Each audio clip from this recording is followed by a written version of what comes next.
Здравейте, тиктокаджи, здравейте колегове, хади Бахим, пускай кафенцето и дай да направим един обзор на събитието от света от миналата седмица. Почваме с Германия, където канцлерът иска да върне бежанците в Сирия. Онзи ден канцлерът направи изявление, в което каза, че сирийските бежанци няма смисъл вече да остават в страната и че вече трябва да се връщат в родините си. Той подчерта, войната там завърши и те вече трябва да се връщат в родините си. А тези, които откажат да се върнат доброволно, ги грози депортация. Той даже отправи официална покана за посещение в Германия към сирийският президент Шара, в който посещение искат да обсъдят начините за връщане на сирийските бежанци в Сирия. Обаче от друга страна външният министър на Германия Йохан Водефул, който беше на посещение в Сирия, каза: завръщането на бежанците е силно ограничено, защото Сирия е в голяма разруха. От това негово изказване аз разбирам, че той иска да изчака Сирия да се възстанови и след това да се връщат бежанците. Иначе в Германия за последните 3 месеца депортацията на бежанци се е увеличила с над 20%. Общо колко е бройката не се споменава. А иначе няколко големи градове в Германия обявиха, че тази година няма да провеждат традиционните коледни пазари. Що? Ами заради сигурността. Те в изявленията за причините, които дадоха, отбелязаха: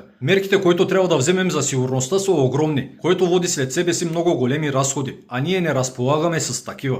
Аз питам от тук управляващите и отговор не чакам. Докъде докарахте градовете си? Големите си градове. Иначе и те са прави. Знаеш, миналата година имаше цял куп нападения, в които имаше много загинали и ранени. Та е нормално да ги отменят. Както и да е, дай да преминем към по-на-изток, че там е по-интересно. Та говорителката на руското външно министерство Захарова след срутването на историческата кула в Рим, която беше близо до Колизеума, беше казала: докато правителството на Италия харчи безразсъдно парите на данъкоплатците, Италия ще срине всичко, не само кулите си, но и икономиката си. В това свое изявление тя беше подчертала, че годишно Италия отпуска по около 3 милиарда помощи на Украйна, от които над 1 милиард са били за оръжие. И след това нейно изказване избухна скандал между Рим и Москва, в който извикаха заместник посланника на Русия във външното министерство на Италия да го смъмрят. А пред няколко дни унгарският премиер Орбан каза доста истини, които не се харесаха нито на Киев, нито на Брюксел. Той каза: 20% от бюджета на Европейският съюз ще трябва да се отделят за Украйна. И това от Брюксел го правят, докато европейската икономика е в колапс.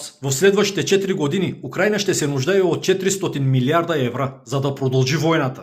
Това ще са разходи за оръжие, възстановяване, пенсии, заплати и така нататък. Тази цена няма кой друг да я плати, освен Европейският съюз. Няма кой друг. А аз категорично съм против това. През следващите 4 години Унгария ще подпомага своите семейства, своята икономика, унгарският бизнес и своите пенсионери. Ние не сме богата държава и трябва да подпомагаме своите си хора. След което негово изявление, украинският президент Зеленски се обърна към Орбан, в който го призова Унгария да не блокира членството на Украйна в Европейският съюз. Знае, сега 1-2 дена лидерите на Европейският съюз се събират в Брюксел, за да решават съдбата на Украйна. Та Зеленски каза, че страната му уверено се движи към присъединяване в съюза, че изпълнява всички нормативи, които й поставят, и че са готови още сега да отворят още 3 глави от преговорите. И каза: вече сме една крачка по-близо до присъединяването в съюза.